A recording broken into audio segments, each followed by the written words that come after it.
Assalamualaikum warahmatullahi wabarakatuh. Alhamdulillahirabbil alamin.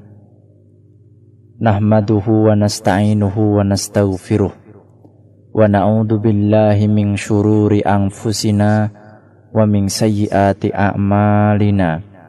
May yahdihillahu fala mudhillalah wa may yudlil fala hadiyalah. Asyhadu an la ilaha illallah wahdahu la syarikalah wa asyhadu anna Muhammadan abduhu wa rasuluh. Qala Allah subhanahu wa ta'ala, ya ayyuhalladzina amanu ittaqullaha haqqa tuqatih wa la tamutunna illa wa antum muslimun.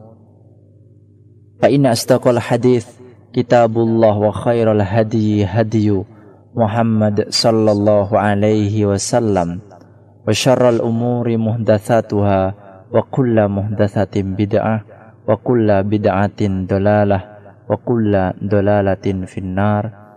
Ikhwatul iman, ukhtul mukminah, pembahasan dalam surat Al-Kahfi ayat 103 kemudian 104 dan 105.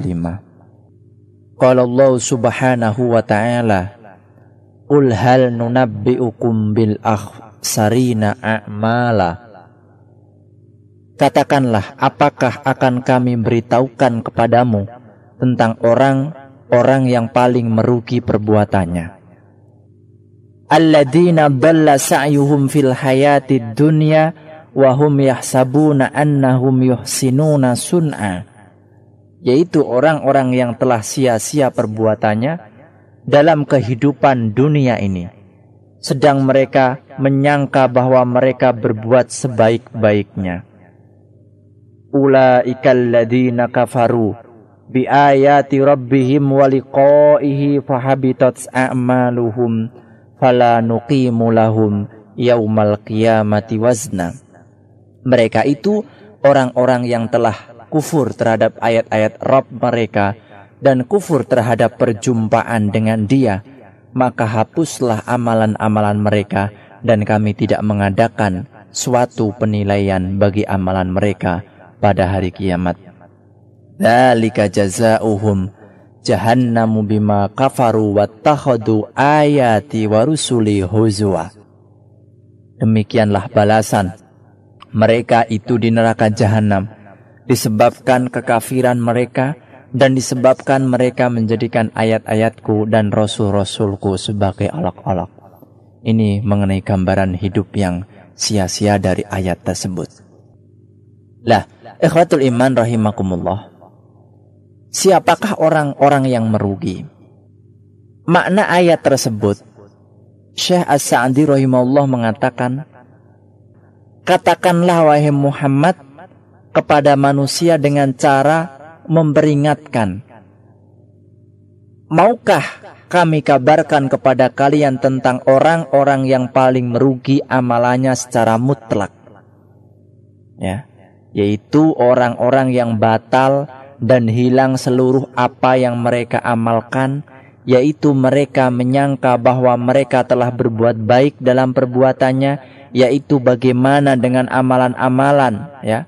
Lalu bagaimana dengan amalan-amalan yang mereka mengetahui bahwa itu batal dan bahwa amalan tersebut merupakan bentuk penentangan serta permusuhan terhadap Allah dan Rasul-Nya. Dalam surat Az-Zumar, katakanlah sesungguhnya orang-orang yang merugi ialah orang-orang yang merugikan diri mereka sendiri dan keluarganya pada hari kiamat. Kepada siapa ayat ini ditujukan? Terjadi perselisihan di kalangan para ulama tentang siapa yang dimaksud dalam ayat ini. Pendapat tersebut diantaranya ada yang mengatakan mereka adalah para pendeta. Terdapat riwayat dari Sa'ad bin Abi Waqqas, dari Ali bin Abi Thalib dan Ad-Daha, itu dalam tafsir At-Tabari. Pendapat lain mengatakan mereka adalah ahlul kitab Yahud dan Nasara. Pendapat ini diriwayatkan dari Sa'ad bin Abi Waqqas dan dari Ali bin Abi Thalib Imam At-Tabari meriwayatkan dengan sanadnya dari Mus'ab bin Sa'id bin Abi Waqqas. Ia mengatakan, aku bertanya kepada ayahku tentang ayat ini, apakah yang dimaksud adalah Haruriyah atau Khawarij? Sa'ad bin Abi Waqqas, ayahnya menjawab, bukan. Mereka adalah Ahlul Kitab, Yahud dan Nasara. Adapun Yahud, mereka telah mendustakan Muhammad, sedangkan Nasara karena mereka mengingkari surga dan berkata di dalamnya tidak ada makanan dan minuman. Itu dalam tafsir At-Tabari. Pendapat lain mengatakan bahwa mereka adalah Khawarij, sebagaimana yang diriwayatkan Imam At-Tabari dengan sanad dari Abu Ali bin Abi Thalib radhiyallahu an. Ketika menafsirkan ayat ini, beliau mengatakan, kalian yang dimaksud wahai penduduk Harurah atau penduduk Khawarij. Pendapat yang mengatakan bahwa mereka adalah orang-orang kafir penduduk Mekah, ini diriwayatkan dari Ibnu Abbas dalam tafsir Al-Qurtubi.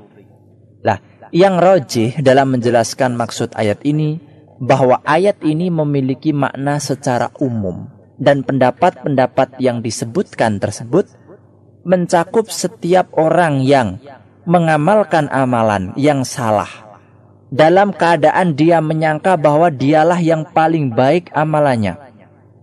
Pendapat ini dikuatkan oleh Imam Ibnu Jarir dalam tafsirnya, demikian pula oleh Imam Ibnu Katsir dalam tafsirnya. Hal ini sesuai dengan salah satu kaidah tafsir, ya, al-ibrah bi umumil lafzi la bi khususis sabab. Dalam kaidah tafsir yang masyhur, yang dijadikan patokan adalah keumuman lafaz, bukan kekhususan sebab turunnya suatu ayat. Lah, Ibnu Katsir mengatakan, makna yang diriwayatkan dari Ali bahwa ayat yang mulia ini meliputi Khawarij sebagaimana meliputi Yahud dan Nasara serta selain mereka, bukan maksudnya bahwa ayat ini ditujukan kepada mereka secara khusus dan tidak kepada yang lain, namun lebih umum dari golongan tertentu. Karena ayat ini termasuk ayat Makkiyah sebelum adanya pembicaraan tentang Yahud dan Nasara, serta sebelum munculnya Khawarij sama sekali. Sehingga ayat ini pun bersifat umum terhadap setiap orang yang menyembah Allah tidak di atas jalan yang diridhoi, lalu dia menyangka bahwa dialah yang benar dan amalannya yang diterima, padahal dialah yang keliru dan amalannya pun tertolak. Demikian pula yang disebutkan oleh Imam Al-Harawi. Beliau mengatakan, barang siapa yang mengaku bahwa dia bersama Muhammad dan kedudukannya seperti Khidir bersama Musa, yakni merasa tidak berkewajiban mengikuti aturannya, hendaklah dia perbarui Islamnya. Adapun orang yang menyembah Allah hanya dengan olah fisik dan menyendiri, lalu meninggalkan sholat Jumat dan sholat jamaah, mereka tergolong orang-orang yang sesat amalannya dalam kehidupan dunia, dan mereka menyangka bahwa mereka orang-orang yang berbuat kebaikan.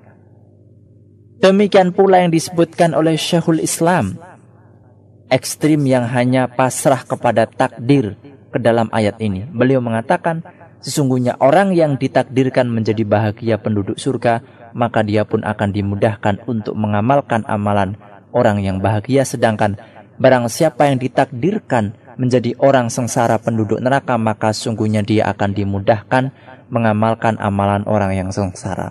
Nah, seseorang dilarang untuk bersikap pasrah kepada takdir lalu meninggalkan amal.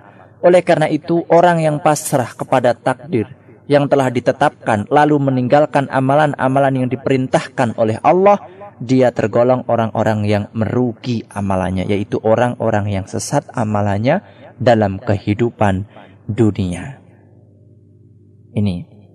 Lah, faedah ayat ikhwatul iman. Ayat-ayat ini merupakan dalil bahwa terkadang seseorang menyimpang dan keluar dari jalan Allah dalam keadaan dia menyangka bahwa dia berbuat baik. Imam Qurtubi mengatakan ayat ini di antara dalil yang paling jelas atas kekeliruan orang yang menyangka bahwa seseorang tidak kafir kepada Allah kecuali apabila dia sendiri memaksudkan kekafiran setelah dia mengetahui tauhid. Dalam hadis disebutkan dari Abu Hurairah, ya, sesungguhnya seorang hamba mengucapkan satu kalimat yang dia tidak merasa menyebabkan dia tergelincir ke dalam neraka lebih jauh dari jarak antara timur dan barat. Muttafaqun alaih. Oleh karena itu, terkadang seseorang keluar dari Islam dan menjadi kafir bukan karena dia menghendaki kekafiran, namun lantaran sebab-sebab dan faktor yang telah dijelaskan oleh para ulama dalam bab hukum murtad. Di antaranya seperti seseorang yang mencela Islam, mencela Rasulullah, mengolok-olok Allah, Rasulnya, atau ayat-ayatnya. Allah Subhanahu wa ta'ala berfirman dan dalam surat Taubah, ya, dan jika kamu tanyakan kepada mereka tentang apa yang mereka lakukan itu, tentulah mereka akan menjawab, sesungguhnya kami hanyalah bersendau gurau dan bermain-main saja. Katakanlah, apakah dengan Allah, ayatnya, Rasulnya kamu selalu berolok-olok? Tidak usah kamu minta maaf karena kamu kafir sesudah beriman. Jika kami memaafkan segolongan kamu lantaran mereka taubat, niscaya kami akan mengadab golongan lain disebabkan mereka adalah orang-orang yang berbuat dosa. Termasuk di antaranya, ikhwatul iman, adalah bila seseorang menyembah patung atau berhala atau meminta kepada orang mati serta meminta pertolongan kepada mereka. Perbuatan ini membatalkan kalimat la ilaha illallah, karena kalimat tauhid ini menunjukkan peribadatan hanya kepada Allah semata. Demikian pula berdoa, meminta pertolongan, ruku, sujud, menyembah, bernadar, dan selainnya. Barang siapa yang memalingkan hal tersebut kepada selain Allah, baik itu patung, berhala, malaikat, jin, penghuni kuburan, dan lainnya dari golongan makhluk, maka sungguh dia telah menyekutukan Allah dan tidak menjalankan konsekuensi dari kalimat tauhid. Kami persilahkan kepada beliau Pak Syekh untuk menyambungnya. Pak Syekh, silahkan Pak Syekh. Bismillahirrahmanirrahim.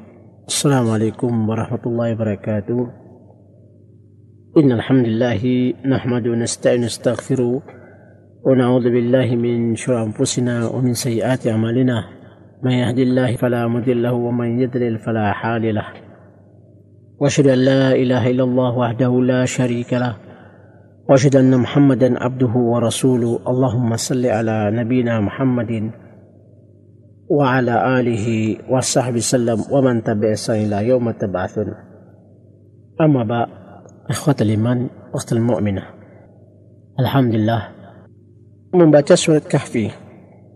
Surat Kahfi ini banyak hadis yang menganjurkan kita untuk membacanya di malam Jumat, dari hadis mauquf Abu Sa'id Al-Khudri di dalam Musnad Imam Ad-Darimi malam Jumat, dalam madhab Imam Syafi'i dan di hari Jumat. Amma madhab yang lain dari hadis-hadis yang sahih yaitu di hari Jumat. Dalam surat Kahfi 103, 104 tentang orang-orang yang merugikan dirinya, beramal tetapi amalnya itu tidak diterima oleh Allah SWT, tidak sesuai yang dicontohkan Nabi SAW atau yang dibawa oleh anbiya sebelum Nabi SAW. Amalnya itu adalah yang rugi. Kama qala Allah Ta'ala dalam surat Al-Furqan, wa qadimna ila ma amilu min amalin faja'alnahu haba'am mansura. Nanti mereka datang dengan amal-amalnya, tapi amalnya itu di hari kiamat kayak debu berterbang, tidak ada artinya. Seperti dalam riwayat Umar bin Khattab pernah melihat seorang Nasrani, yakni tekun dengan berdoa, menetes air mata. Kata Umar, miskin ada, kesian dia. Dia berdoa, beramal, tapi amalnya semua ditolak oleh Allah Subhanahu wa taala. Maka Allah Ta'ala, hal ataka hadithul ghashiyah, wujuhi yawma idin khashiyah, amilatun nasibah, tasla naran hamiyah. Amalnya itu tidak ada baiknya, yakni yang membawanya ke neraka. Tapi tekun dengan dia mendekat diri kepada Tuhannya, tapi tidak ada tuntunannya. Tidak ada salah satu yang dibenarkan oleh Allah SWT amilatun nasibah. Amalnya tidak ada artinya, tidak diterima. Tempatnya di neraka. Yani tasla naran hamiyah. Maka Allah Ta'ala, qul hal nunabbi'ukum bil akhsarina a'malah alladhi dhalla sa'yuhum fil hayatid dunya wa hum yahsabuna annahum yuhsinuna sun'a. Maukah engkau aku beritahu orang-orang yang amalnya itu merugikan, beramal tapi amalnya tidak diterima oleh Allah SWT. Alladzi dhalla sa'yuhum fil hayatid dunya wa hum yahsibuna annahum yuhsinuna sun'a. Nih, ini salah satu ikhwatul iman merasa paling benar. Dikatakan amalnya di dunia ini dan dia mengira bahwa amalnya lah yang paling benar. Sun'a, yani amalnya bagus menurut dia, tetapi tidak diterima oleh Allah SWT. Imam Al-Bukhari dari ayat ini menjelaskan dari Sa'ad bin Abi Waqqas. Haddatsana Muhammad bin Bashir, haddatsana Muhammad bin Ja'far, haddatsana Syu'bah an Amr an Mus'aib. Qala sa'altu Abi, yakni Sa'ad bin Abi Waqqas. Aku bertanya kepada bapak aku, yaitu Sa'ad bin Abi Waqqas, sahabat Nabi Al-Ansari, ya, tentang ayat ini. Ana qaul Allah Subhanahu wa taala, qul hal nunabbi'ukum bil akhsarina a'mala. Qalhum Haruriyah, Rahman, ini An-Nasara ini, ya, pendeta-pendetanya ini merasa. Dalam riwayat yang lain, qal lahum al-yahud wan nasara. Semuanya mereka adalah orang Yahud dan Nasara. Amma al-yahud fakadzabu bi Muhammadan. Al-yahud mendustakan Nabi SAW. Dia sudah tahu kedatangan Rasulullah SAW, Nabi akhir zaman. Ya'rifunaka kama ya'rifu abna'ahum. Dia mengenal engkau lebih daripada dia mengenal anaknya. Jadi kata orang Yahud ketika di zaman Rasulullah, dia bilang mungkin saya bisa lupa saking banyaknya dia punya anak, tetapi dengan beliau, yakni Nabi SAW orang ini, saya tidak akan lupa bahwa dia adalah Nabi akhir zaman. Tapi mereka tidak mengakunya dikarenakan bukan kalangan Yahud, ya. Maka dia mendustakan Nabi SAW. Wa amman nasara fakafaru bil jannah.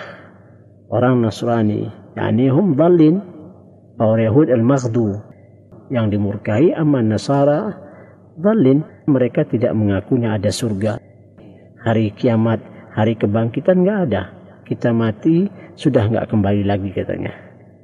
Dan mereka mendustakan surga atau mengkafirkan surga. Ini tidak ada surga ini. Waqalu la ta'amu fiha wala syarab. Dan mereka katakan di sana tidak ada makan, tidak ada minum, ya. Wa haruriyah alladzina yanqaddu ahdillah min ba'di mitsaq. Termasuk juga mereka yang menghilangkan perjanjian Allah SWT.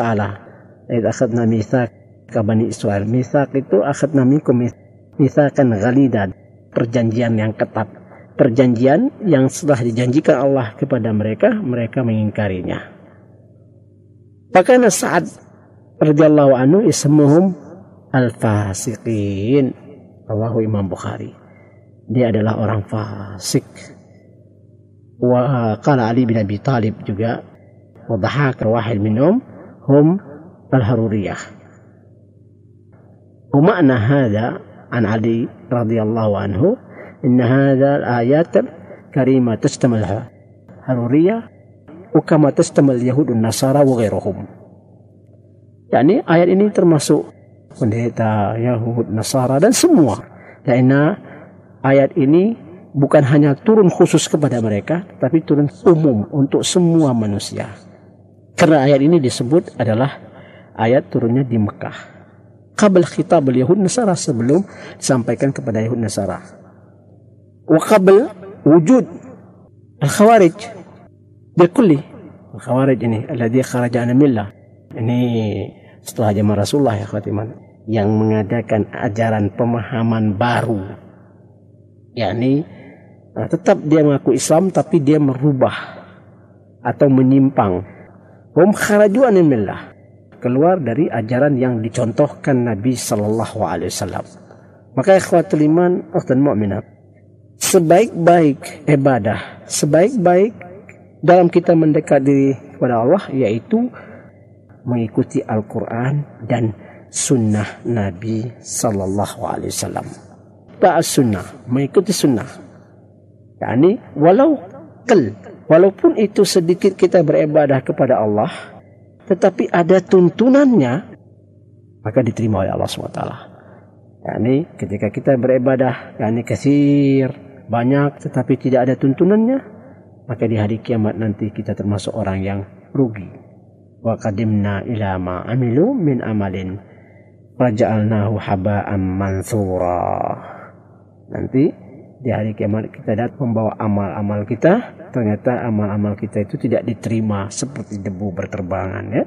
Maka ikhwatul iman, ukhtul mu'minah, ini salah satu dari surat Al-Kahfi ini yang memberi kita pemahaman kebaikan-kebaikan dalam kita memahaminya, mendekat diri kepada Allah SWT. Dianjurkan kita membacanya di hari Jumat setelah fajar, sebelum khatib naik mimbar, ya. Dan banyak-banyak bersalawat, mendekatkan diri kepada Allah SWT di malam Jumat dan di hari Jumat. Wallahu a'lam bishawab.